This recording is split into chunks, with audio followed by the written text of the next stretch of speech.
Raised as an orphan in the arena, Aura was determined to awaken her summoner bloodline, gaining immense power. However, her world was turned upside down when the king attempted to take her faithful companion, Dragon. Having miraculously survived, Aura began to train hard and hone her strength and resilience, carefully planning a plan of brutal revenge against those who had wronged her. Her name was Aura, and she was a universally despised member of the lowest class in the land. From a very young age, the girl was targeted for attacks, all because of her unique ability to regenerate. From the age of 16, the girl served at court and endured abuse from the young mistress and other courtiers. She was called a vile slave and turned her nose up at the sight of her. Damian Calderon was a mysterious and unpredictable representative from the secret world. He was feared by all, and few wanted to meet him face to face. He had a knack for subduing demons and always seemed very cold. A smile never touched his face. It seemed he didn't even know how to smile. But how did this girl manage to wake him up? Who was she to interfere with his thoughts and actions? Aura knew exactly what hell was and what it looked like. All because she lived in it every single day. The morning began in hell. The evening also ended in hell. And even at night she had no rest, as she was also there in her own hell called Finello Kingdom. Her personal devil in this hell was a young princess, and she did not miss a single opportunity to avoid inflicting mental and physical pain on this poor girl. It seemed that some terrible experiments were being made on her, trying to find out how much abuse an ordinary person could endure. Every day the princess beat Aura and reminded her that she was only a toy in her hands, and when she gets a dog, she will give the girl to the animal instead of a toy. One day, Aura's patience ran out. After another kick with her foot right in the girl's face, she grabbed the princess's leg and bit her until she bled. The nasty, spoiled owner of the throne did not expect such a turn of events. She started screaming so that all the guards ran into the hall. But even after the guards came, Aura did not let go of her grip on the princess's leg. She would go all the way. There was nothing left to lose anyway. The servants realized that if they didn't resolve this conflict, the father of this flighty girl would rip their heads off. Therefore, they had to act quickly. Aura's desperation and anger were so great that the guards were barely able to pull her away from the princess and free her leg from the girl's strong teeth. The sentence was immediate. The wretched servant who had tried to harm the health of the heiress to the throne was sent to the arena. The punishment was too cruel. Aura had no idea where she came from or where her parents were. They must have died. Why else would they have left their child in this hell? Her parents gave her a body with the ability to recover from any injury. But in this empire, it is only used for entertainment. The Celestial Colosseum was the most pompous building in the capital and the central entertainment venue for the local nobility. People came here from everywhere for some serious prize money. Originally, there were only mages and warriors in this world. Mages were born with an aptitude for natural elements and could perform miracles using them. Warriors had to undergo physical training and constantly improve their bodies to become even stronger. 800 years ago, spirits that had inherited the will of the dark forces invaded the continent of Alton. They used strange spells to make humans unable to resist. There came a critical moment in which humans and orcs were forced to sign a contract to summon ghostly beasts. This was how the first summoners came into existence. Men and beasts agreed on a lifelong bond.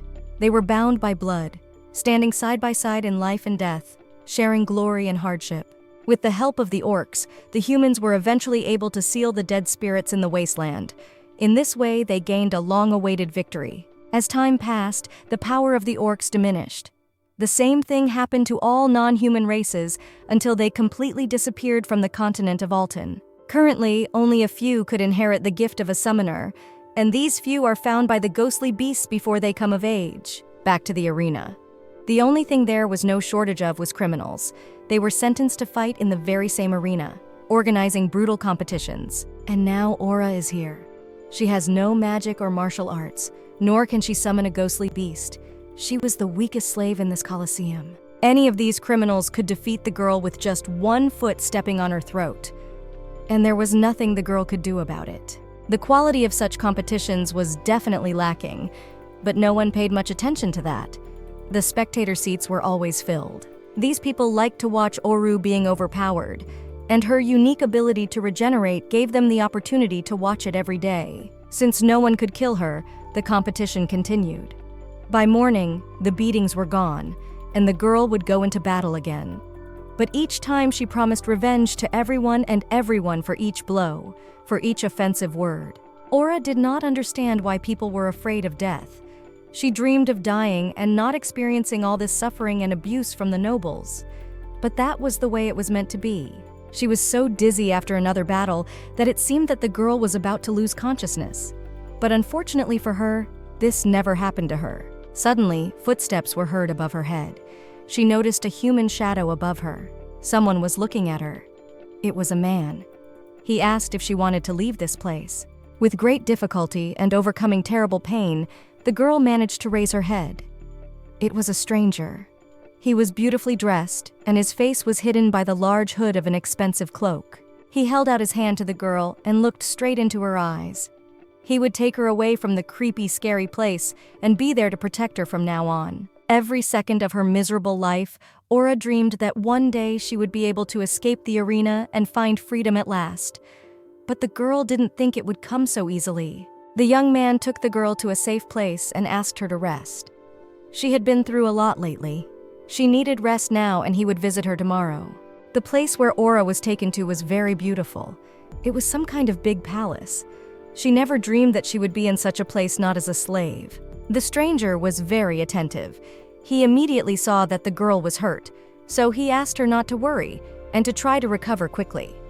That would be the best gift for him. Now he should leave now. But Aura called out to him and thanked him. She said that no one had ever been so kind to her in her life. The boy said nothing. His face became even sadder and more thoughtful. Silently, he opened the door and in a second disappeared behind it. Some previously unknown feeling appeared in Aura's soul. She had never experienced such a feeling before. A warmth and a strange, mysterious light seemed to appear in her heart. The girl realized that the stranger had done so much for her in a few hours, as much as the people around her had not done in her whole life. Aura realized that now she was ready to fulfill any request of this beautiful savior of her soul and body. She was becoming someone she didn't recognize herself, but she definitely liked the change. It would be even better to know the reason why this man had decided to save her. Thinking about it in a warm, snow-white bed, the girl did not notice how a beautiful unicorn appeared near her bed. At first, Aura was frightened. Aura was used to always defending herself, so in a split second, she was already pointing her dagger at the unicorn, which she lightning fast pulled out from under the pillow. But suddenly, the unicorn froze in a bow. The girl calmed down a bit and lowered her dagger. The creature addressed her as its mistress. The unicorn said his name was Dragon, and he would serve her faithfully from now on. He would henceforth protect her even at the cost of his life. How was that even possible? Aura was puzzled. The unicorn seemed so powerful to her, and she has such poor abilities. She just looked absolutely pathetic. But Dragon objected. Her abilities aren't so low. On the contrary, they are much higher than other people's. They are good to the point that they managed to attract some scum. At this time, there was a conversation between the princess and her brother, who turned out to be the mysterious stranger who had snatched Aura away in the castle. The heiress to the throne was outraged. It had been a month since her brother had snatched the girl and kept her in the castle without doing anything about it. Why? Did he have warm feelings for the slave girl? But the brother only laughed. That's nonsense. He's waiting for signs of the girl's familiar, a creature that will protect her. Therefore, attacking her is pointless. But the princess resented it. Even if the slave girl finds out that he's her brother and wants to kill her familiar beast, there's no way she'll be able to escape from here. The brother explained that in order to terminate the contract, the master must voluntarily give up his beast. Otherwise, he wouldn't have put so much effort into persuading her. The princess was eager for revenge for her shame, so she proposed terrible torture for the girl. Then she would quickly give up her beast. But the brother was adamant. He reminded the girl that she had abused this slave girl for years, but the result was the same. She didn't die or give up. Their father said that this slave girl's beast could be divine. There hasn't been a divine being in their empire for over 200 years. He couldn't wait any longer. The princess dreamily said that when she became an adult, a divine beast would definitely be her family member. Meanwhile, the unicorn was explaining to Aura about the memory-splitting technique. He had seen it when he was tracking her scent. Now she was aware of this technique as well, and it finally came to the girl's attention. The man who was easily able to take her away from the Colosseum is the real trickster, and the whole thing was originally set up. Over the next few hours, Aura's beast did its best to take her mistress far away from those evil and bloodthirsty humans. Sitting on top of Dragon, Aura felt somewhat safe, and the beast reminded her that they had been running for a whole day already, and the girl should rest and take care of her health. The poor girl didn't even want to hear about stopping. She needed to hide in a safe place from the princess and her brother. The unicorn warned her to hold on tight, because there was a big cliff ahead, and he was unlikely to jump over it. The dragon picked up speed and jumped as hard as he could. The girl clung to her savior with her whole body and squeezed her eyes shut. Then suddenly, there was silence and darkness. Aura tried to open her eyes. When she was able to do so, she thought that she and her beast had fallen into the abyss. And the next moment, the girl saw familiar boots and a cloak. It was the princess's brother who had rescued her from slavery. The man reproached her for leaving in a hurry, not even saying goodbye. That was not a nice thing to do, but the girl said she just wanted to take a walk outside. The guy reminded her again that she should be grateful to him, but for some reason she leaves without warning. Maybe she wants to run away. But that's where Aura came to her beast's rescue. Dragon warned the prince not to deceive the girl anymore, because he told her about the real plans of her brother and sister. No longer would they be able to harm his mistress. The young man felt a very strong energy coming from the unicorn. It was clear that Aura's familiar was truly a divine beast. The man realized that he would have to play and pretend well. The slave girl would have to be calmed and confused. He started to say that there was some misunderstanding and everything needed to be sorted out. But Dragon blocked the girl's way and calmly asked the prince to get out of here as soon as possible. He would not allow his mistress to be deceived once more. But the boy summoned his beast, a golden snake that was supposed to block the unicorn's energy. And in the next minute, the confrontation between the two divine forces began. Dragon was confident that he could defeat the golden serpent. While Dragon was fighting the serpent, he didn't notice his mistress being restrained by strong golden chains. It seemed that Aura would never be able to break free again. No matter how hard the unicorn tried, he was unable to untangle the chains to free Aura. He began to beg to let her go. But at the same moment, Dragon realized that he was also trapped, and the chains were beginning to entangle him. The situation was getting more complicated by the second. The prince reacted to this very calmly. He cajoled the beast not to try to break free. It wouldn't work anyway. Dragon is destined to become his familiar and serve the Finello Empire. Aura looked at this situation wide-eyed. She was once again convinced that her fate will not change, and her destiny in this world is sheer misery. Next, the guy turned to the girl. What right did she have to run away? She didn't ask permission.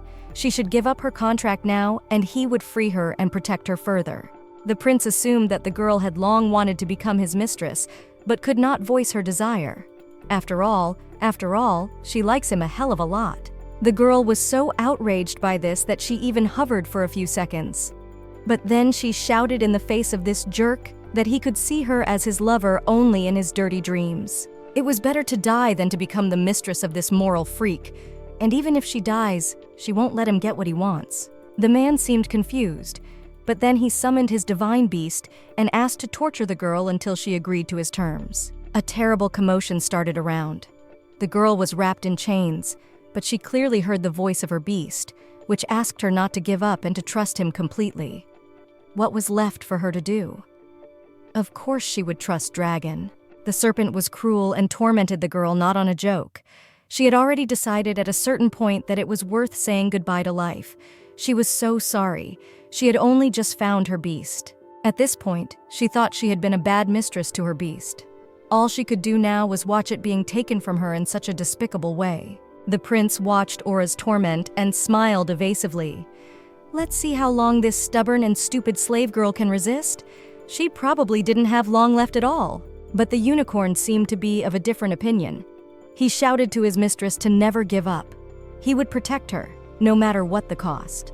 At the same moment, the prince saw the unicorn rushing towards his mistress with terrible strength to break the chains and save her from the clutches of the monstrous serpent. The unicorn looked extremely frightening, and the young man knew perfectly well that nothing good could be expected from it. He shouted for Dragon not to dare to do anything, but it was too late. Dragon, with incredible force, broke the golden chains that entangled his mistress, and Aura flew down. The girl realized that she had been freed from her shackles, but she also realized that she was flying downward at high speed and would probably crash. Either way, death awaited her. But Aura, to her great surprise, remained unharmed. Yes, she didn't know what happened to her faithful beast, because as soon as her feet touched the ground, she started running as hard as she could. She needed to hide. Somewhere far away from the walls of the Imperial Palace, on the outskirts of the border city, very interesting events were unfolding. A graceful male hand emerged from the coffin, the lid of which slowly and creakily moved away. In a minute, the lid was thrown off, and a handsome man rose from the beautiful coffin made of expensive wood. He began to slowly survey his surroundings. Who is this daredevil who dared to wake him from his sleep? Who was so fearless or foolish to invade his beautiful sleep? The young man decided to stand up and look around. After taking a couple steps, he saw a girl who was just lying on the ground. She seemed to be unconscious, but she didn't give off such a pleasant odor. He also felt a boundless sense of despair from this poor girl. The girl was shouting something in delirium, crying and turning her head from side to side. She was tormented by some terrible nightmare. The guy wanted madly to touch this strange guest of his land, to feel, sniff, even lick a few times. But he restrained his impulses. Suddenly, the girl opened her eyes. It would seem that every normal person would be frightened if he got into such a dull and scary place. But a look of surprise appeared on Aura's face. She stood up, looked around, and wondered aloud where she had gotten to. This is the demon capital, a completely isolated area. Such an answer she heard near her and shuddered in surprise. The girl did not expect to hear human speech here. The man was looking at Aura with genuine interest. He asked where she had come from, and he himself suggested, probably from the continent of Alton. The guy asked if the girl believed in the God of Light. The Church of Light is the most widespread religion for the continent of Alton. It condemns the darkness in the human soul. Humans are a religion protect the God of Light and believe that following the path of their God will lead to a better world. Demons, on the other hand, are a special and very dangerous race to humans that have existed for a very long time. They have always worshipped the evil god of darkness. That is, according to the Book of Light, during the Holy War, which took place more than 1,500 years ago and lasted for many years. Good won. Then the God of Light banished the God of Darkness and all his followers from the peaceful continent of Alton. Peace has reigned there ever since. Now Aura was afraid. Where is she? And what's with this man in strange clothes and eerie flames? He seemed to have a strong dislike for the God of Light. Cora was more than a little frightened. She covered her ears with her hands so she wouldn't hear those scary sounds and squeezed her eyes shut. Anything could happen. And even though the girl was used to being bullied, her instinct for self-preservation was still kicking in. And in the man at this time, different demons were fighting. Some argued that with such a nice creature cannot be rude, others asked to get rid of the girl because she was a representative of another religion. The man asked the Pora to rise to her feet. At first, he didn't notice that there was a small thing flying near her. He didn't know what it was, so he decided to ask the girl. Aura looked around. She finally realized what the stranger was asking about. Floating in the air was the snow-white feather of her magical beast. It was Dragon's feather. The stranger saw the girl's reaction. With a slight movement of his hand, he caught the feather and began to examine it. He had never seen such a thing before. Aura's reaction to the guy's actions was strange. She jumped to her feet and tried to take away the only thing that reminded her of a unicorn, but she failed. The young man deftly dodged and the girl fell to the ground, hitting her knees painfully. While the girl tried to rise to her feet, the stranger continued to scrutinize the strange furry thing. Why it was so precious to this strange slave girl. Finally, Oreo managed to get to her feet. She decided not to be hysterical anymore, but to explain calmly. The girl said that the man had better return the feather at once. It was very dear to her. But the guy, in a split second, deftly intercepted her hand, which wanted to grab the feather. He said that he just had to borrow the thing from the girl. The stranger threw the feather on the ground, then summoned a flame from somewhere, which began to envelop the delicate white fluff. The feather began to burn. Aura cried out. It was the only memory of Dragon, and Dragon was the only being that had treated her with kindness. Now it was all gone. She was going back to hell. But suddenly, some real magic started happening. The feather ignited, then went out, and a small white unicorn appeared in its place. Aura knelt down and tried to take the little creature in her arms. Though it was tiny in size, the girl knew for sure that it was her beloved dragon. The girl didn't understand how it was that her familiar had miraculously become so tiny, but she understood very well that it was all the work of a mysterious stranger. The man didn't answer anything. He asked Aura to wait for the little unicorn to wake up before asking questions. Then he repeated his own. "Does she believe in the god of light?" The girl looked the man straight in the eyes and answered that she did not believe in any of the gods, including the god of light, and she considers prayers to be pointless. It was better to rely on her own strength. In response, the young man simply laughed. "How can you rely on yourself in her situation? She is weak and all wounded. How can she be confident in her own strength?" But Aura was adamant. One must have faith and rely only on oneself, and there will come a moment when she will be the strongest. Let this stranger not even doubt it. The sincere faith and courage of this fragile and fate-beaten girl simply humbled the man. He looked down at her and smiled. He turned around and headed for the exit, ordering his demons to stay with the girl and keep a close eye on her condition. She really needed care and rest. The girl looked after the departing man. In her arms, she held her little unicorn. And somehow she was not afraid anymore. She had no negative feelings towards this stranger. But, as it soon turned out, the thing to be afraid of were the strange spirits that the man had left to watch over Aura.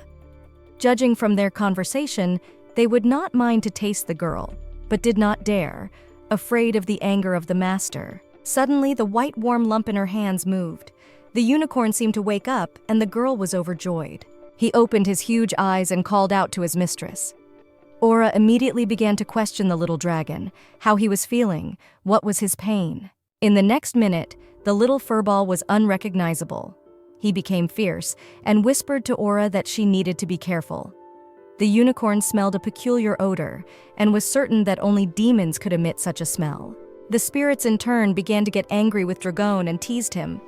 They asked him to calm down because he was very small. Even the feathers on his wings had not grown yet. So let him sit in the arms of his mistress and do not resent him. Aura tried to calm her beast. She said the demons were unlikely to do them any harm, and reminded them that it was their master who had brought Dragon back to life. And then she asked if Dragon remembered how they had escaped together. Aura only now realized how loyal her beast was. After all, he had sacrificed his life so that she could escape from those loathsome siblings. It was as if Dragon had read her mind, because he answered in a second that this wasn't his real body. He's just a clone. It's one of his secret clan's techniques. Clones have the ability to retain memories from a past life and also retain a third of their original power. It's very convenient. The situation was critical, so his original body had to use a forbidden technique to open a crack in space and send the girl there. If there were no rare magic elements here, he would have woken up long ago and protected her. Aura pondered for a moment. She blamed herself for the real dragon being captured.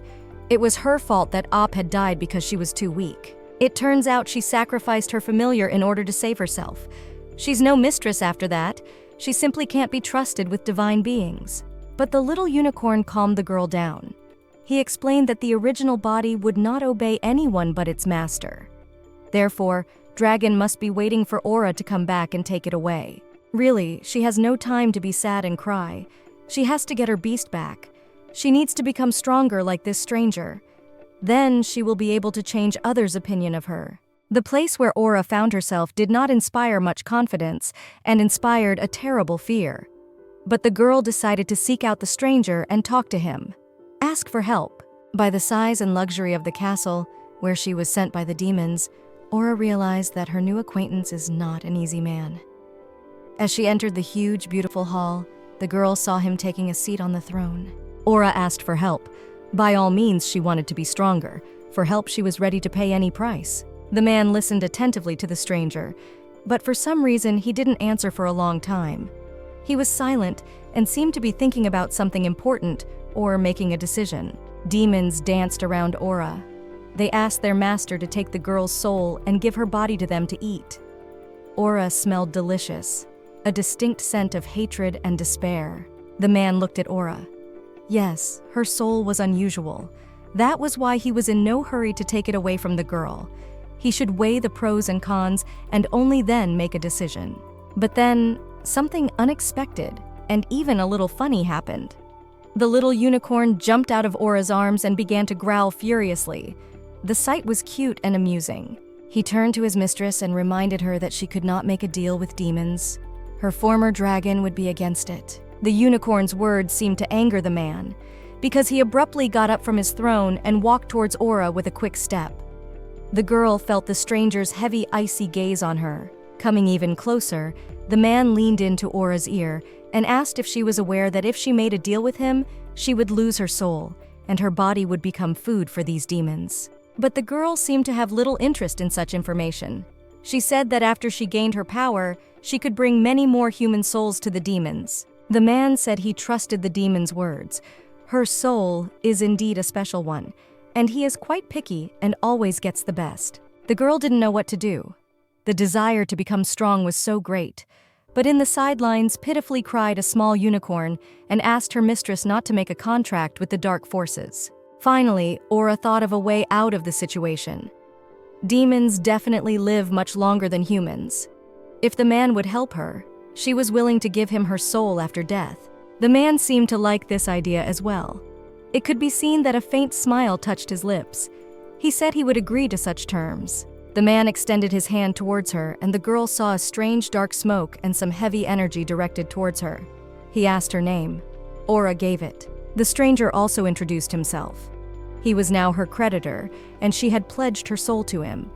The man's name is Damian Calderon, and she better not forget that name. Next, the man asked Aura to follow him. The one stepped out of the castle and headed into a lovely garden. It seemed to the girl that she had never seen so much beauty in her life. She followed Damian and wondered what magic he had used for her. It seemed to her that there was some invisible connection between them, the same one she had with Dragon. Aura was sure he could sense her and could even read her mind. Suddenly, the man stopped and looked back at the young girl. He explained that here was the exact spot on the borderland that had a very rich spiritual energy. It was here that she would be able to awaken her magical abilities. The young girl was surprised. She had thought all her life that magical talents were innate, and it turns out she could use magic too. The man replied that her talent for magic was also innate, but it looks like it was sealed by someone. This prevents her from sensing the spirit of the elements now. Aura was absolutely certain that it was a brother and sister from the Finello Kingdom's imperial family who had done this to her. How much it pissed her off. But the man asked the girl to calm down. She should consider the fact that the spiritual energy in this place is very strong. If her body can't handle it, the girl might get hurt, or even die. Ooh, what does this person know about death? She has died and come back to life so many times that such a word doesn't even scare her. So the girl asked the man to stay with her for a while and help her awaken her magical talent. She is not afraid of pain, death, or trials, and will become 10 or even 100 times stronger. Damian motioned for the girl to come closer and crouch down beside him. She needs to weaken her shields, and he would be able to remove the seal from her body. But the more Aura resisted, the more painful the sensation would be. Aura closed her eyes and tried to calm down at least a little. She realized the seriousness of what was happening, and that her future directly depended on it. The man was doing some kind of magical ritual, spreading a strange dark smoke around her. He was concentrated and careful, trying not to harm this fragile little girl. Aura began to make some strange sounds, and amazing energy flowed from her. And the man was certain that it was a manifestation of the power of light, but she said she didn't believe in a god of light. This seemed extremely strange to the man. She was so sincerely rejecting the belief in good powers, although it actually looked as if the god of light really cared for her. But right now, it didn't seem to matter at all. It looks like this girl is going to become very strong if everything goes according to plan. From the outside, the ritual seemed very scary and torturous. In fact, it was. Aura was panting, short of breath. But the girl endured and was not even going to give up. Finally, after some more time, the girl felt considerable relief. The man also exhaled and said that with great difficulty, but still managed to remove the seal of powerlessness from the girl. From now on, everything would depend only on her own abilities, and then everything was as if in a dream. She heard some sounds and a voice asking her to wake up. Opening her eyes, Aura saw her little unicorn. Her little beast explained that there were magical elements flying around her that were trying to get into her body, so this is what innate talent means. Ordinary people can only gain the favor of one spirit, and so-called geniuses can gain the favor of 3 spirits at once. But Aura was quite unusual, so she had gained not 3 but 6 magical elements. Now she had the magic of water, earth, air, light, and darkness. The little beast was genuinely happy for his mistress. It already knew for sure that Aura was the greatest of geniuses in this world. Finally, too, the girl realized that this was not a dream. The actions were unfolding in reality. Now she just needed to absorb these elements to see it through. The unicorn looked at Aura joyfully. He was just smiling with happiness. Told the girl not to worry. He would help her with everything and in case of anything, give her a hint. She was a small bug among strong and powerful people, and everyone could trample her, humiliate her, yell at her. She had no magical talent, so she endured. Just put up with all the abuse. But that was about to change. She now possesses such powerful magical elements. She was now a genius among geniuses, and that would not change anymore. She closed her eyes and tried to focus on her sensations, listened to her body and wanted to feel the changes that had taken place in it. She had become stronger, much stronger than she had been before. Damian had feared for nothing. She was well suited for general training. He asked the girl to come to the garden every day at dawn, and in the afternoon she could train with Ake and the others. The man warned that if Aura could defeat his charges, she could easily deal with most humans as well. But that wasn't enough for the girl. If she defeated Damian's underlings, would she be strong enough to fight the Dark Demon Master himself? The Demon Master praised the girl for her courage and willingness to change. She will go far, he knows that for sure. However, fighting with him for Aura is still very dangerous. But the girl was relentless, and the man had to promise that if she defeats his demons, then in the next stage of training, Aura will be able to fight with him. He keeps his promises. The girl trained very hard. She was doing her best to win the fight with Damian's demons. It has been a month now, and she has become much stronger. Aura had learned many techniques. Now she could fight using many weapons. The Demon Master occasionally watched her training, but did so secretly, trying not to interfere or distract her. But one day, Aura herself offered Damian to train together and fight with her. The man dared not refuse, but the girl was still too weak to fight him. Her physical strength had not yet been restored. The young girl did not despair. She knew that she had to put in a lot more effort to reach the highest level, so Aura continued her training with the demons. At the next training session together, the girl decided to demonstrate her skills. She summoned the spirits of wind and rain. To say that the man was surprised is not to say anything. He looked at the sky, and from there already began to drip large drops. A sudden thunderstorm had begun. He hadn't expected such a turn of events. A few minutes later, Damian stood in front of Aura soaking wet. He didn't know what to do next. For some reason, he couldn't be angry with the girl. The girl decided to go further and summoned the powers of thunder. She decided to demonstrate all her powers at once. But something went wrong. She didn't calculate her strength and forgot that Damian was much stronger than her. So after a second, she was already lying on the ground. It was a little painful and also a little embarrassing in front of the man. She couldn't handle and keep up with his movements. Damian said that her idea with the forces of nature was very good, but using the power like that would drain her quickly.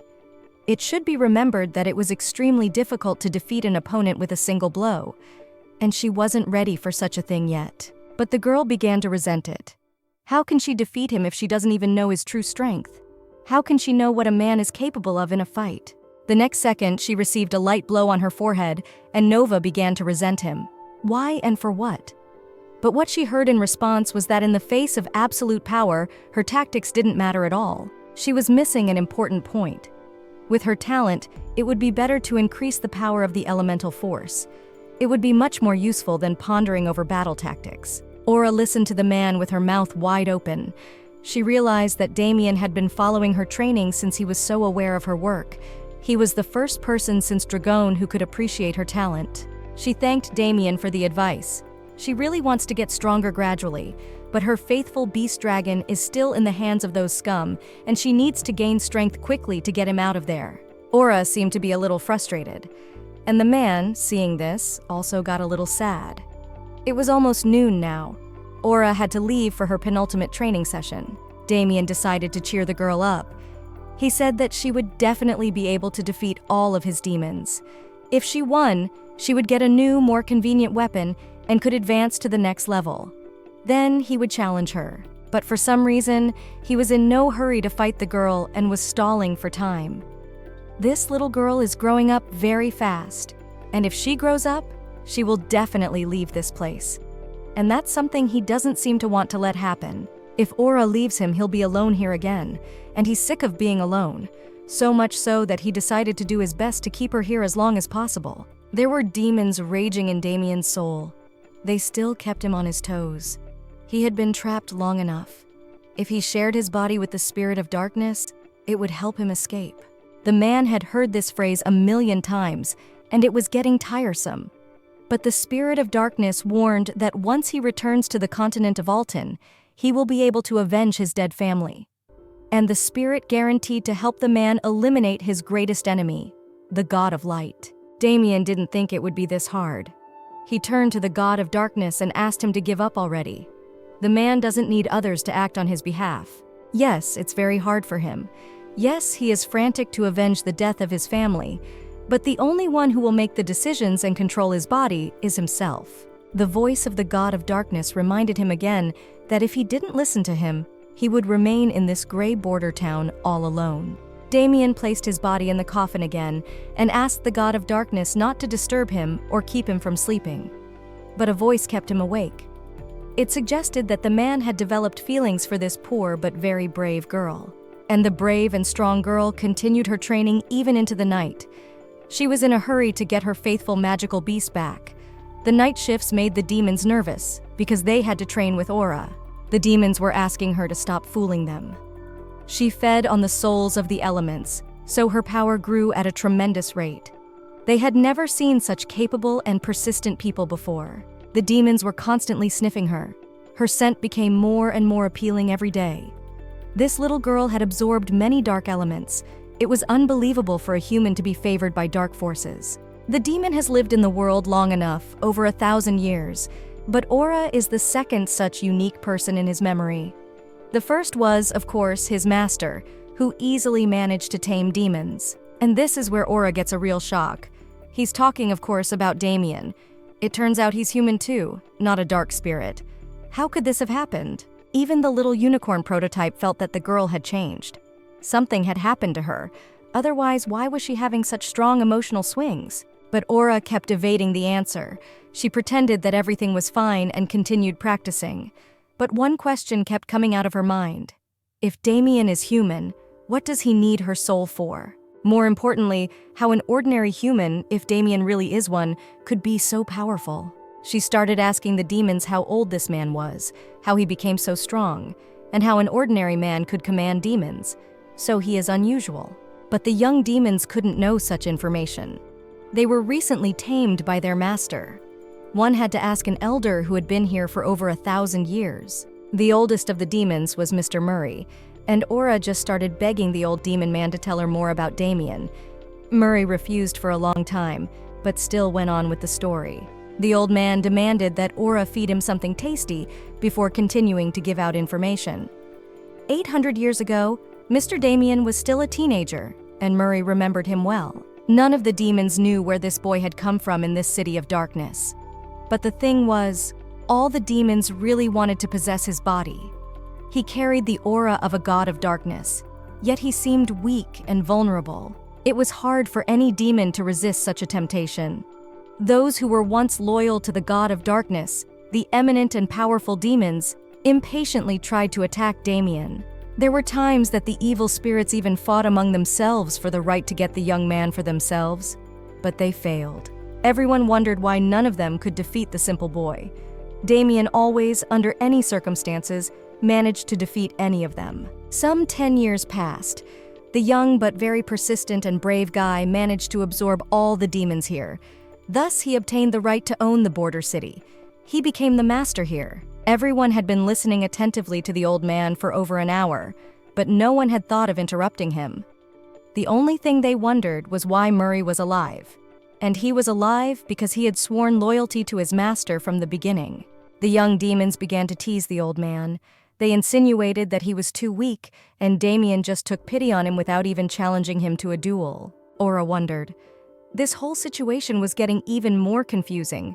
A man who lives forever and can even absorb demons. Is it still possible to call him a human? Perhaps he is a god, but the little unicorn cut into her thoughts. He said that in his memories, for many years, this border town was the lair of the god of darkness. But then the place had been completely destroyed in the Holy War. Aura's brain seemed to explode with thoughts. If this is a border town, then it means the probability that they are not on the continent of Alton is very high. The girl didn't notice that she had said the last words out loud. Nor did she notice that Damian had approached her. He had heard everything and reminded her that returning to the continent was not part of their treaty. Aura said that she wasn't going to break the pact. She wants to play fair. But the thing is, there is a familiar waiting for her there on the continent and really needs her help. She will work hard to get stronger faster and promises to fulfill her commitment. She will give him her soul when her life is over.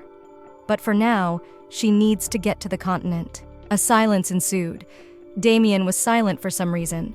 Silent for too long. He was so reluctant to let this girl go. He was afraid, perhaps, to admit to himself that he had feelings for her. The girl knelt down. She begged him to let her go so she could save Dragon. She was willing to honor any of Damian's wishes. But he must understand her.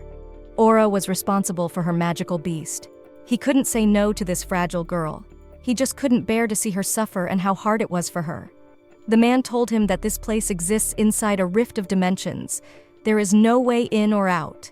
Now that was a twist. There's no way she can get out of here. There's gotta be a way out. She can't be trapped. How can a man as powerful as Damian not solve this problem? I mean, he can do absolutely anything. He must know exactly how to get out of here. And here she was, asking for his help for the umpteenth time. The man wanted to howl with hopelessness. What should he do? He began to comfort the girl. There were a few like her who had come to him with such a request. But some were eaten. Some like Ake stayed here. Ake has good organizational skills, so Damian decided to keep him as his assistant when his human body died. Among all the humans that made their way to this all but forgotten territory, Aura was the most special. And Damian's heart begins to pound frantically at the sight of her. He can't help it. He wanted her to stay so badly. The girl made this gray city of dead spirits come alive with her presence, revived him, made his life more colorful, filled him with pleasant emotions. He asked Aura to forget about the continent of Alton. He asked her to stay here with him. He would do absolutely everything to make her feel comfortable here. She will have everything that humans desire. He will give her immense power and immortality. He could give her all of that in exchange for her staying in this border town with him. The girl didn't know what to say to Damian. This is not what she herself desires. She only stays alive because the magical beast saved her at the cost of his life. She has no right to sit here. She needs to save Dragon. Aura turned around and headed for the garden exit. Somewhere in the back of her mind, she was afraid to admit to herself that she really wanted to stay with this man. She liked his care and attention so much. But there, far away from here, her faithful unicorn was waiting for her. Damian's heart was being torn apart. He also didn't know the right thing to do. If he let go of his happiness now, he would be lonely for eternity. The girl had no choice but to work on her body and make her magical abilities even stronger. She continued to absorb magical elements. The little unicorn could no longer look at this terrible picture. It asked its mistress to stop.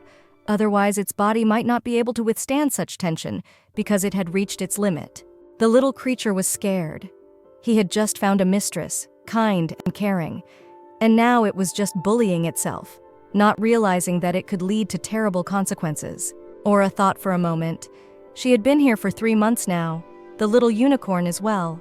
How much longer could his body last? But the little creature didn't know, but it really didn't want to die. Damian said that one can enter this place, but there is no way out. It can't give up. Aura must use this time to grow stronger and perhaps find a way out. If she follows the usual paths of perfection, she risks staying in the border city for the rest of her life. She will condemn herself to eternal suffering. She now has a responsibility not only for Dragon, but also for the little unicorn. She will do everything she can to protect them, so one must draw strength to prove to everyone that she is not so weak. Suddenly, in one of the training sessions, the girl felt sick. She realized, finally, that she had been a bit overdoing it with absorbing the elements. There was a moment that she thought she wouldn't make it.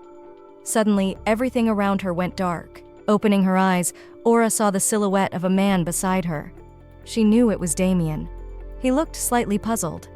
He exhaled in relief, satisfied that the girl was alive. When asked why he was here, the man said that he sensed she wasn't okay and had come to see if it was okay to take her soul already. She said she would have to disappoint him.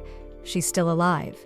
And until she solved the problem of getting her unicorn back, the girl wasn't going to die at all. But the man reminded her that if he had arrived a little earlier, he could have taken her soul today without any problems. But Damian admitted to himself that he had deliberately delayed. But let the overconfident girl be sure. Next time he would act faster and take her soul for sure. Damian turned around and headed for the exit. The little unicorn at the same moment rushed into the arms of his mistress. He was terrified. He thought that the demon master had already taken Aura's soul. How then should he be? The fluffy white lump cried bitterly. He asked not to risk it like that again, even if her body recovered. He is still very scared. Thank Damian for showing up in time to help. Aura suddenly felt the little unicorn's body begin to dissolve right in her hands. What does that mean? She can't lose more of this, though small and defenseless beast. He apologized that he could no longer accompany the girl. He has been away from his original body for too long, so he is losing energy. Ori should stay with this kind guy. She will be safe with him. Aura hugged her little friend tightly. He was literally melting in her arms. The girl began to cry. Why does everyone she loves leave her life so quickly? Already in a few minutes in her hands, the girl was left with just a snow-white fluffy feather. It was the memory of a little unicorn. He appeared from the feather and turned into it again. She cried without restraint and clutched the white fluffy feather to her chest. Suddenly a voice came to her. It sounded out of nowhere and it frightened Oru. When asked who was here, the voice replied that he was just a passerby who felt sorry for the crying girl. And he also knows that the girl wants to leave the border town. And he knows how to do it. Somehow the girl doubted the honesty of those words. After all, even Damian didn't know how to do it. She realized that it was a spirit, not a person, because there was still absolutely no one near her.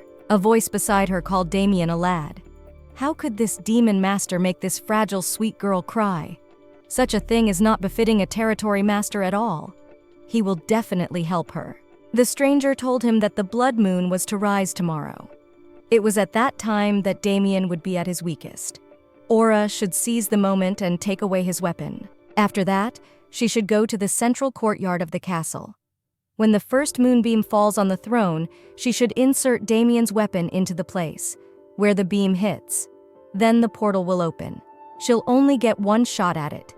Let her use it. The girl decided to be alone with her thoughts for a while. She needs to save Dragon, and there is nothing left but to believe the voice of this mysterious spirit. She has to wait for the full moon and start acting. Aura didn't even notice it was morning. Frightened demons flew up to her.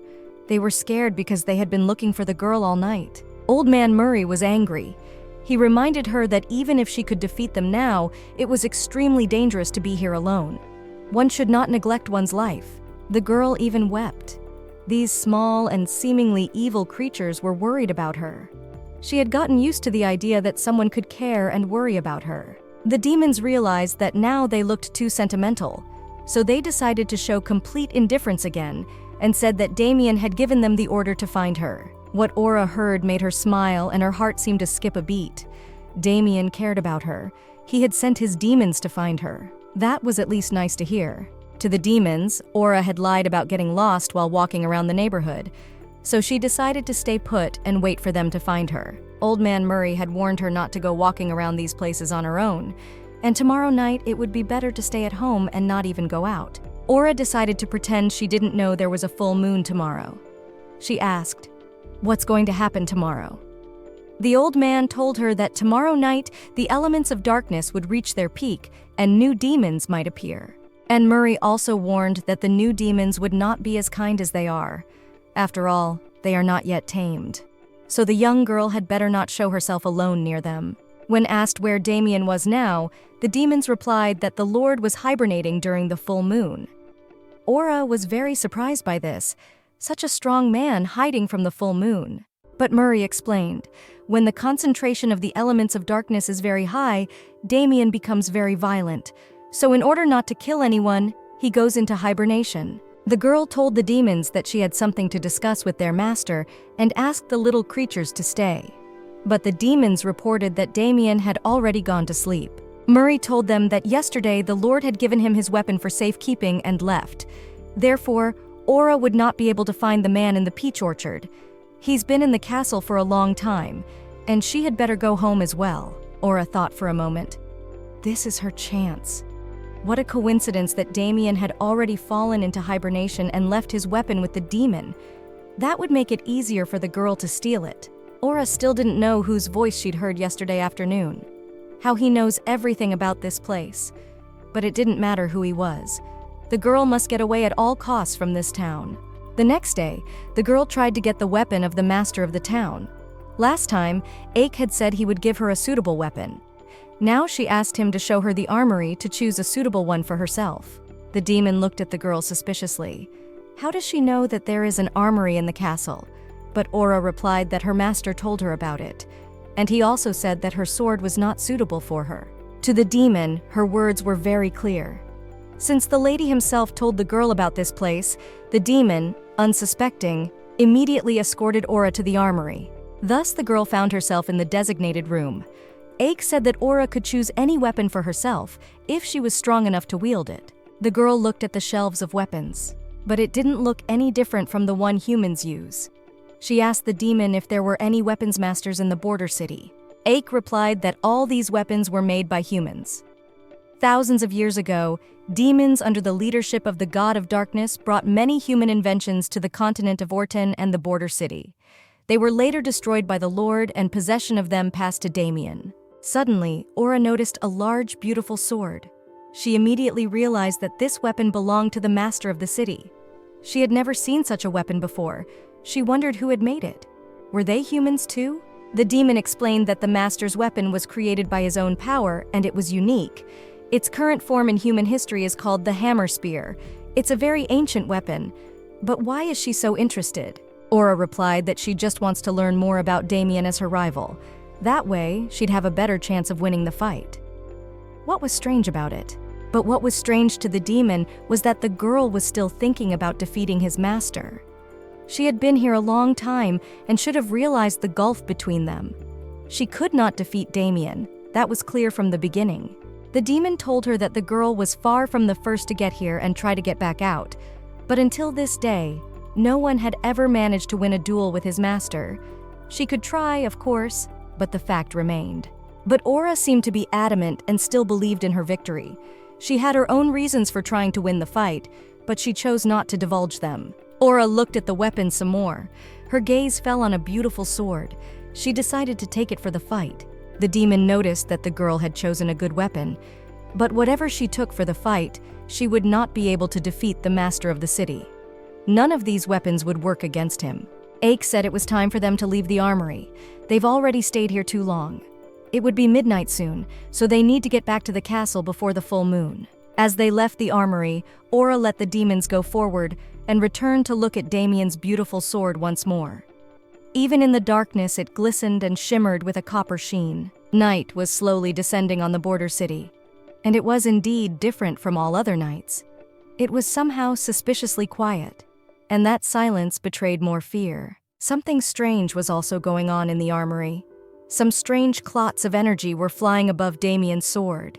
The bright light was moving closer and farther away from the weapon. While the demon was out of sight, the bark moved closer to the ball. She had to get it by all means. But as it turned out, the girl couldn't lift the sword. It was too heavy. Something had to be done quickly before Aki saw it, and Aura decided to use the power of the elements. One must put one's knowledge into practice. Now was just the right time. The girl summoned all the elements she had managed to absorb in the meantime, and the results were immediate. She managed to raise the sword of the city master. But when the girl was already holding Damian's weapon in her hands, a demon flew up to her. He was very angry. What is this crazy woman doing? How dare she touch his master's sword? Aura had to react instantly to the situation. She smiled widely at AKA and made the most innocent face. She said she had an urgent matter and needed to borrow Damtan's sword. But the demon was even more angry. How could you borrow someone else's weapon? Besides, the Lord had not told him about it. He asked the girl to put the sword back. Aik tried his best to rectify the situation. He repeated once more to Or to return the weapon. Then the demon would pretend he didn't see anything and not report to the master. The girl realized that this was her chance, and the second one might not happen. So she apologized to the demon in advance and said that she could not return the weapon. Behind her words, bright rays of light flew into the demon. The demon could not tolerate the elements of light. These creatures were made of dark elements, and by nature they became vulnerable to the bright rays. Therefore, Aik thought at first that he was blind. It was a good moment for Aura to escape with Damian's sword from the armory. For some more time, the demon would be vulnerable, so there was no time to waste. But Aura was wrong. Aik caught up with her in seconds. She had gotten too cocky. He lost last time because it was just a practice. But now he was going to fight her in earnest. The demon was furious. He didn't expect such meanness from the girl, so he decided to teach her a lesson. With his entrance, he was letting all his abilities go. Therefore, the confrontation from the girl's side was useless. Aik shouted for Aura to not even think of running away. She wouldn't succeed anyway. His master does not forgive betrayal. Damian's anger would be terrible, for he trusted the girl. But as long as Aura had any strength left, she didn't even think of giving up. The girl tried to repel each subsequent blow of the demon, realizing that their forces are unequal. If this continues, AK will pull out his weapon. He's very strong. A new plan was urgently needed, for the girl realized that she could not win by force. She summoned magic again and began to recite a spell. After a few minutes, the magical powers helped the girl to level the fight, and even restrain the demon a little. Aura was already more confident in holding the sword in her hands. As a result of the magic spells, the demon began to weaken. After a few minutes, all of its claws were already shattered, so it could not use its full power. Cursing everything in the world, AK stated the fact that the girls had managed to escape with his master's sword in their hands. He was well aware that his master would kill him for such a blunder. Well, catching up with the girl was pointless. The demon was in despair. How could this naive, sweet girl deceive him?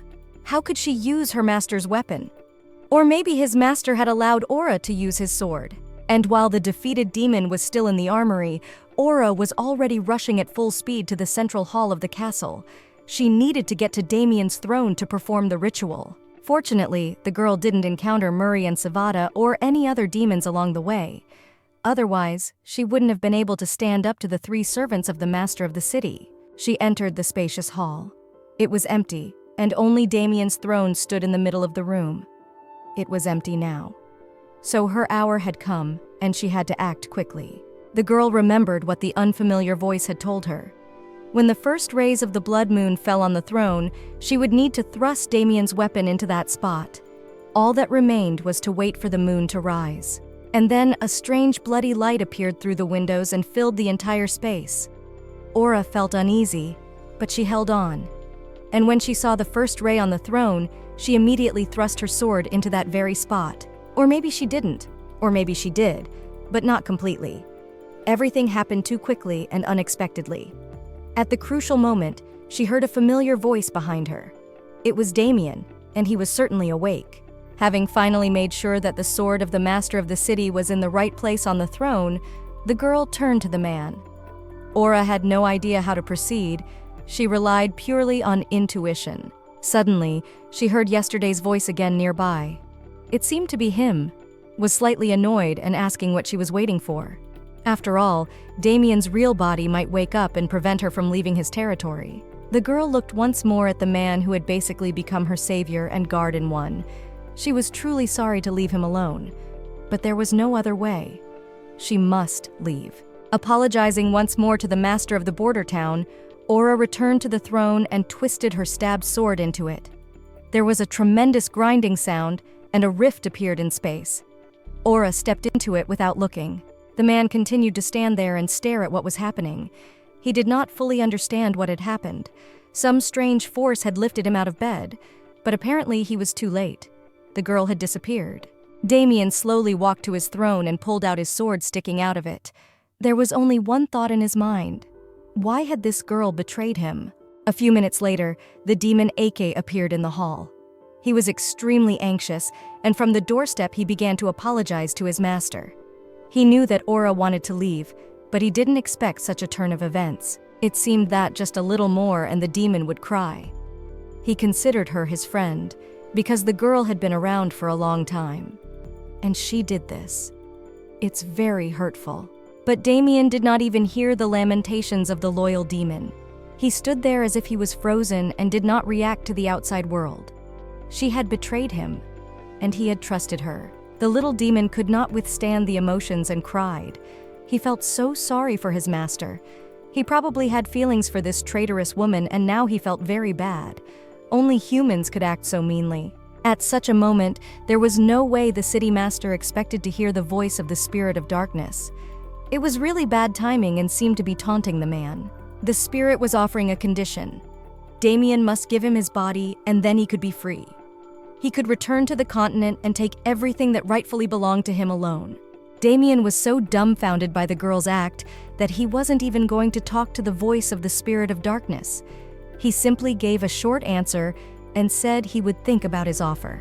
Much to her happiness and surprise, Aura, having entered the rift of space, was now on the continent, in her city, namely the place where she had lost her magical beast. After many months, she had returned, after all, to rescue her faithful unicorn. But where is he now, and how is he feeling?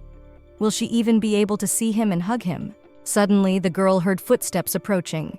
She should not show her face in public, so Aura deftly and very quietly climbed the tree and hid behind the branches. The girl saw 2 guards. They were talking about her. It had been 3 months since she had disappeared, but the city had not forgotten about the poor slave girl and continued to search for her tirelessly. The guards couldn't disobey the emperor's orders, so they wandered around the park without much purpose. Aura, on the other hand, thought that the emperor was quite stubborn since he hadn't stopped searching for her for 3 months. From the conversation of the guards, the girl also heard that next month there will be a big competition where Their Highness plans to participate and show up in all their glory. Therefore, a runaway slave must not be left behind. One of the guards remembered that the emperor had forcibly terminated his slave's contract with her beast, but of course, it was not for them to judge him. It was none of their business at all. The information about the competition was extremely useful to the girl. She was very happy to hear such news. It might play into her hands. Absolutely all the inhabitants of the state of Finello would gather for the competition. At that time, she would be able to sneak into the emperor's castle unnoticed and free her magical beast. That's an excellent plan. The guys continued to talk. One of them said that when the slave girl was running away, the unicorn tried to protect her but was badly injured. There was a whole pool of blood on that spot. The other didn't listen to these fables. He was interested in something else entirely. If this slave girl showed up again and they managed to capture her, the emperor would probably reward them generously and even. Maybe a promotion. Aura listened to this nonsense for a long time, but the last words got to her so much that she couldn't stand it any longer. She snapped out of the tree and flew with her sword straight at the mindless guards. In a second, the dazed and frightened men were standing in front of Aura, who was pointing her weapon at them. It was clear from the girl's look that it was absolutely useless to defend or catch her. By the next moment, the captain of the guards of the Finello state was already lying on the grass asking not to be killed. He's the head of the guards after all. Besides, he didn't understand where the girl had come from or who she even was. The girl pointed her sword right at the man's throat. If he really wants to stay alive, then let him stay still and answer all her questions as clearly as possible. The men talked about the contest. Aura was interested in where and when it would be held, who would be there, and who was taking part in them. She would also need to prepare herself. To keep herself alive, the guard told absolutely everything he knew. The competition will last for 20 days. Participants should not be older than 20 years old. There would be representatives from each country, but they were all from elite families. The girl heard everything she wanted to hear. To To show his favor, His Majesty the Emperor had specially opened a recreation area in the palace for players from all over the world. Now, if only she could pretend to be a player.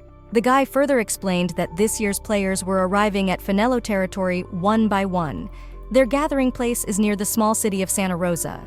He also advised not to make a lot of noise to avoid unnecessary problems. Pora had learned everything she needed to know. Those guards didn't matter to her anymore. All she had to do next was act. She couldn't be passive and must get to the competition by all means. Something had to be done about those two knuckleheads. They were witnesses to the slave girl's return to the city. But the boys begged to be let live. They wouldn't say they'd been attacked by beasts in the night. Speaking of beasts, Aura asked to stop talking nonsense and quickly talk about the divine magical beast, the cameraman. It's her beast, and she will definitely get it back. The guy was even more scared. This divine unicorn was the prince's family member. So why would the girl want him? But the answer did not satisfy the young stranger, so the man received a cruel blow. He begged for mercy and promised to answer honestly. Long ago, it became clear that with the girl, jokes bad. He had to tell the whole truth, no matter how strong the son of the emperor thought he was, but he still couldn't force a contract with the divine unicorn. First, the contract with the previous owner must be broken. It was then that the guard finally realized who was standing in front of him right now. How can this be? It's that little insignificant slave girl. The head of the guard couldn't say anything else because he received a crushing blow with his sword. And Orr didn't care if he survived or not. She had a purpose. With both guards down, Aura thought, how she could see her magical beast as soon as possible. He must be in big trouble right now. That evil royal family will pay her in blood. Anyway, she needed a clear and well-thought-out plan. There was no time to sit around. Her revenge begins now, and it will be very brutal. The next morning in the Phenol State turned out to be a glorious one. The weather was very warm and the sun's rays cheered the inhabitants. But was everything so beautiful in the imperial palace? Unlike the weather outside the window, the palace was in complete chaos. Clouds were gathering over the imperial family. It was reported that the search party had been destroyed by someone tonight. As the investigator said, there was only one attacker. The young empress was furious. She felt that the slave girl was not dead. She must have found a new patron who was now helping her, where she and her brother had blundered and what to do now. The heir to the throne was scary to look at. He was blacker than a cloud. Her brother asked Sophia to be quiet and not to interrupt the investigator. He needed detailed information, and the man had that information. The investigator added that the team had found something else strange. After examining the bodies, it was clear that the killer had used black magic. Sophia immediately jumped up from her seat. This simply couldn't be happening. How could it have anything to do with dark magic? Their family never provoked dark spirits and tried to live peacefully with them. The girl's rage had no limit. Unlike the girl, her brother was much smarter and more sensible. Therefore, he ordered to immediately contact the people of the Church of Light to have them check everything on the spot. Not the slightest detail could be overlooked. Meanwhile, in the beautiful town of Santa Rosa, preparations for the competition were in full swing. Food, weapons, and entertainment were being brought in. The town was preparing for a big celebration. Princess Estelle seemed to have decided to get lost among the students. She was reading something carefully on the blackboard and didn't notice Elio coming inside. He informed her that the girl was looking for a teacher. Estelle turned to face the boy, and with a serious look, asked him not to call her princess outside, because they were not in a palace. He should call her by her first name like the other students. Elio noticed that the princess was looking at the bulletin board. They were wanted ads that were for bounty hunters. The girl was curious. Her gaze stopped on the wanted ad. The Colosseum was looking for a common slave girl. In the picture, the girl appeared very weak, but the emperor had set a very high price for finding her. The young men talked amongst themselves. They were discussing the slave girl. The boy suggested that maybe she was just pretending to be weak. His gut tells him that the girl is actually very strong. The boy and the girl didn't even notice that the wanted woman was standing near them, but Aura's in disguise. They really want to catch her by all means, so they should be careful. Immersed in her thoughts, Aura walked at a very fast pace. That was why she didn't notice the girl ahead of her and simply crashed into her. That was too bad. She might be recognized. Estelle also didn't see the girl because she was standing with her back to her. Only after Aura pushed her did the princess turn around and look the stranger straight in the eye. It was an unseemly thing to do to a person like Estelle. Therefore, she asked the man to detain the stranger. She must be taught a proper lesson. Since Aura did not stop and apologize, Elio had to catch up with her. He overtook the girl and asked her to stop. Now, the young slave girl was not at all like that past intimidated girl. Her image had changed a lot. She wondered why the two foreigners had stopped her. The princess tried to be friendly. She greeted the girl politely, said her name was Estelle, and this was her cousin Elio. They're from the land of Pasha, and they're here to meet the talent. Estelle thought that the lovely stranger was not from here either, and came from another country. But visually, the princess liked the girl, so she offered to be friends. Soon also smiled. She took off her hood and introduced herself. The girl said her name was Savada, and she came from a very distant village. The princess seemed to admire her new friend. Estelle showered the girl with compliments, saying that she had a very unusual eye color, and she had never seen a person with such beautiful eyes before. Aura further continued to lie. She said that such eye color was not uncommon in her village, but in fact, she had unknowingly taken Damian's eye color, completely forgetting that it was unique. The princess reached out and touched Aura's cloak. Yes, it looked like the girl was indeed from the backwoods. Her clothes were old and unfashionable. I guess the people of this village are the seldom-traveled ones. Aura bounced away and was clearly nervous. She wasn't used to someone touching her. She had only been touched before because they wanted to beat her up. It seemed the reflex to deflect blows remained to this day. The princess apologized for scaring the girl, but Aura explained that she wasn't used to being so close to other people, which was why she had pulled away so abruptly. Next, the new friend told her that she had never traveled before. Everything here is new and strange to her, so she probably behaves a little differently than the other inhabitants. Estelle was very happy to hear such words. It was their first time in this city too. So they both need a good friend to be more confident and have a good time during the jousting festivities. It turned out that the princess is a restless talker. She talked all the time. By now she was already asking if Aura had found a hotel for her vacation. If not, she was ready to take her into her room. The cousin who had been watching the whole time decided to stop his relative. He said that Miss Shawada probably has other things to do, and she is embarrassing the girl. Aura's eyes seemed to double in size when she heard that the princess was in front of her, agreeing to live together with Estelle. That way she certainly wouldn't be found by the emperor's guards. These two people certainly had to have good connections in elite circles. Perhaps they were acquainted with the emperor himself. She shouldn't miss such an opportunity. Further yelling to the princess that she actually wanted to participate in the competition, but unfortunately her village is too small to participate. So she's here alone and wants to take a chance. The princess's admiration and delight was unbounded. She wouldn't have thought that the girl was so brave. Now Estelle would support her friend on the way to victory. Elio reminded that there were only 15 days left before the competition began. From most countries, the players have been determined. If a girl wants a spot, she can go to the arena and sign up. Guy said that for special talents, the state of Finello has allocated some quota in the arena. She must meet all the requirements, then she can participate without any problem. The final winner will be able to compete in the competition from the state. The princess clarified that the selection there is very fierce and thorough. If she registers now, she risks facing a very experienced opponent. Therefore, it would be worth thinking carefully. Aura sincerely thanked her new acquaintances for the information. They had really helped her a lot. Now she knows in which direction to move forward. The girl decided to hurry up. She urgently needs to register for the competition.